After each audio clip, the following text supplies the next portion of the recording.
Alright, short hand filing video. Want to address a few things. Not so much a how-to from bone scratch, but mostly what kind of tools you're into using, cause and effect of different things so you can help diagnose what some of your deficiencies may be filing. And some other miscellaneous shit. So, right out of the gate, stop counting strokes. Doesn't matter what you're doing. Counting strokes is never going to help you. Reason being, all these teeth are varying hardnesses because of their life. Some will work harden faster than others, especially if they've been damaged, hit by rocks or whatnot. Nothing is consistent with the material. So counting strokes will never do you any good. That's not a way to keep things even if it matters if they're even. Gauges, specifically depth gauges, is the only way to have a consistent cutting chain. Reason being, your top plate angle and the length of your top plate have no bearing on how much material is being engaged by the tooth at all. You could put this tooth at 10 degrees and this tooth at 30. If there's only 25 or 30 thou of drop from the top of the plate to the top of the depth gauge, it's only going to engage 25 or 30 thou worth of material. The length of this doesn't change its distance from the center line of the chain to make it cut differently. It's even all the way back. The only thing that changes is the height of this top plate, which is why you have to file down depth gauge as the tooth wears.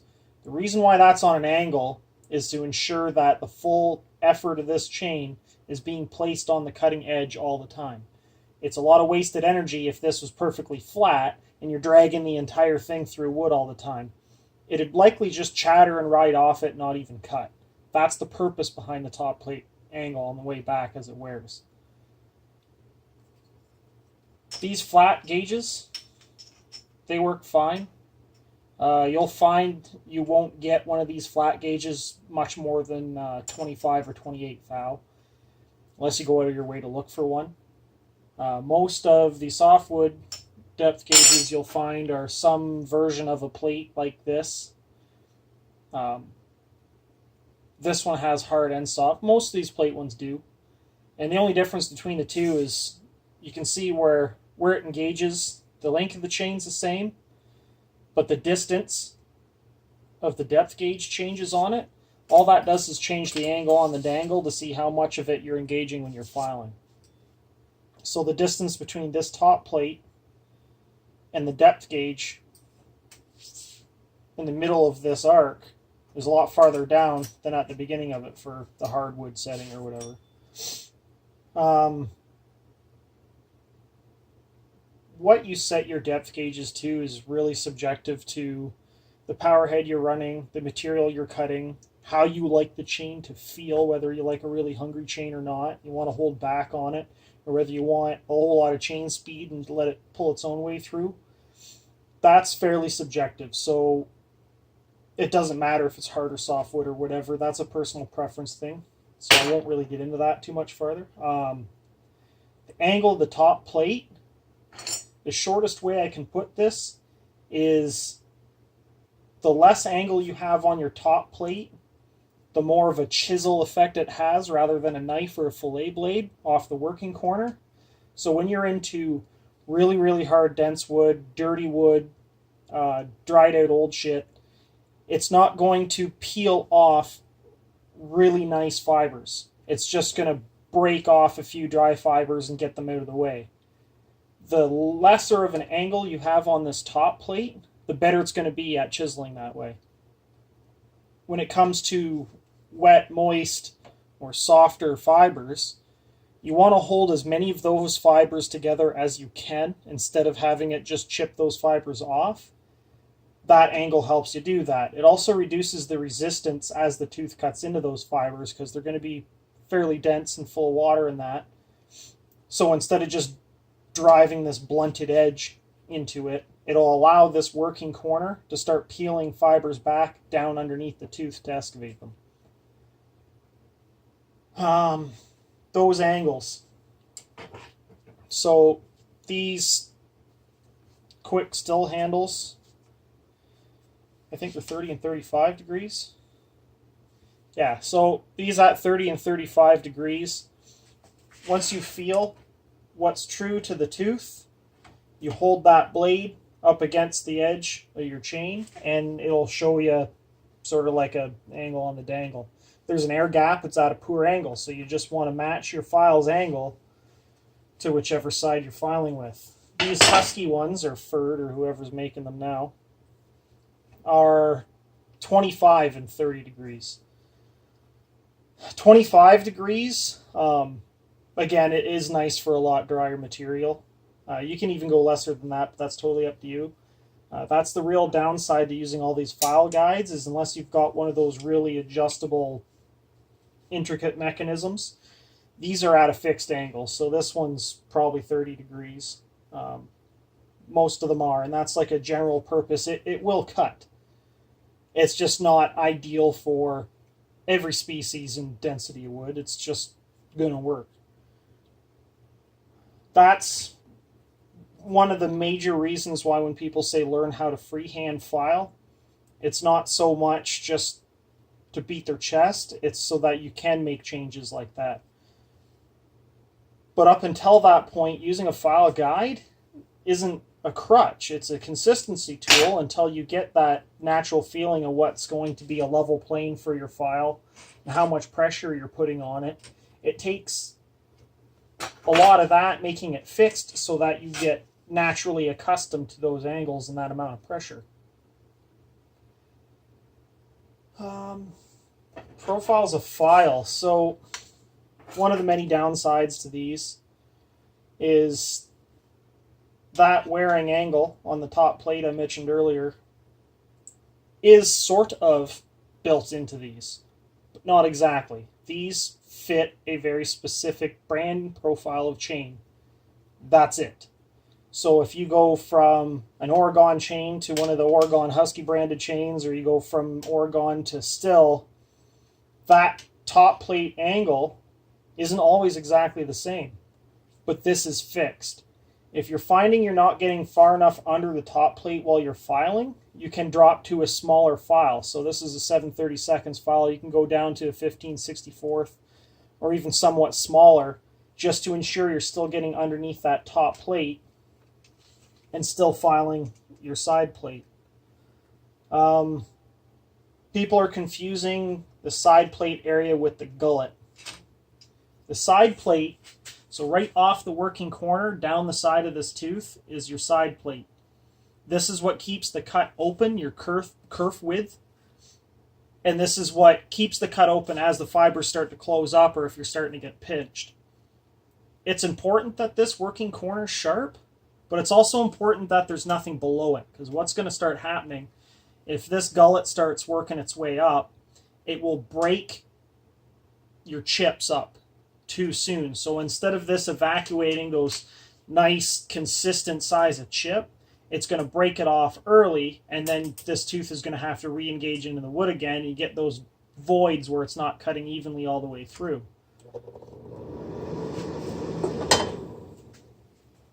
To avoid that, you have to file the gullet out. You do not need to engage the top plate of the tooth while you're doing that. Some people come 90 degrees off the chain like this and carve out a couple of strokes to get the gullet down to the link, and then you can go back to your working top plate angle. Other important things to note: files supported. This isn't a vise. If you don't have a vise, or you can get one of those stump vices, leave it in your pack or whatever when you're cutting. You can use the corner of your tailgate. You can cut a stub off and leave it to rest the bar up against while you're filing, but always file supported. Make sure you're pushing into something. When you don't, that's where you can get a lot of inconsistent angles happening and a lot of inconsistent pressures, because the saw is trying to roll itself over and do all sorts of shit. This helps remove a lot of that out of it. You probably won't want to even file in that unsupported environment until you're much more comfortable with hand filing freehand. Try to file in a consistent position on the bar. So don't go from this tooth to this tooth to this tooth and file your way back. Move the chain so that it's in the same position. This is what's going to help you keep a consistent body position. So even if it's not perfectly ideal while you're learning, at least it's going to be consistent all the way across the chain. Learning that consistency is more important than what you're actually getting done in many cases while you're learning. When you go to reposition the chain, don't pull against the chain. You'll want to use a file. You're going to want to probably wear gloves, but don't pull against the chain. Push the chain down range. This way, if you slip or anything stupid happens, you're not running against the chain and slicing your hands or your forearms up or whatever the case is. It's a simple thing you can do to totally remove the environment where that becomes a possibility. Just push it down range, and no matter what, if you slip, fall, whatever, you're falling against the backside of the chain.